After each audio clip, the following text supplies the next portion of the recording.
Recently, Vice President-elect Mike Pence brought his daughter, nephew, and nieces to a performance of the Broadway play Hamilton.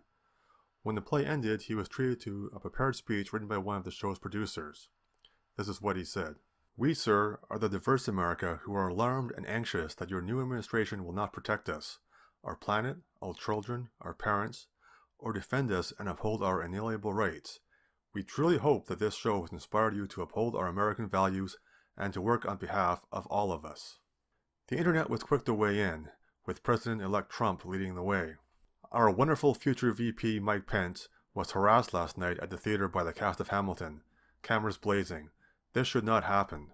And followed by, "The theater must always be a safe and special place.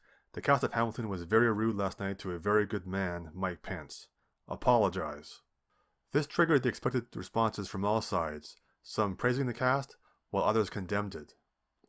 For his part, Brandon Victor Davis responded that, "Conversation is not harassment, sir, and I appreciate Mike Pence for stopping to listen."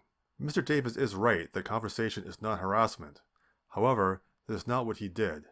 Instead, he and the producers chose to lecture to his guest in front of a somewhat hostile audience in the most condescending way possible. If he and the play's producers were sincere about having a conversation, they could have invited Mr. Pence and his family backstage instead of showboating and virtue signaling from the stage. I personally think that Stevie Van Zandt sums it up nicely when he said, "You don't single out an audience member and embarrass him from the stage. A terrible precedent to set." This reminds me of an incident that occurred during the election in which Jimmy Fallon had Trump on his talk show. Fallon did his usual stick with the future president, at one point even messing up his hair. Nothing special there. But what was unique was the hostile reaction to the Fallon-Trump interview. Fallon's crime? Treating Trump like a human being, and that's the problem. For a society to function, it needs spaces that are politics-free, spaces that allow you to see the humanity in your fellow man. You may disagree with your neighbor on politics, but maybe you agree with him or her on other things. Maybe you both like the same basketball team, or the same TV show, or any number of things.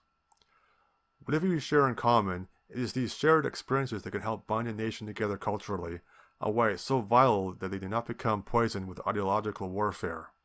Comedy shows, films, sports, and yes, even plays can perform this function. This is why the cast of Hamilton was wrong in doing what they did in the way they did it. The United States has endured bad presidents before and can again.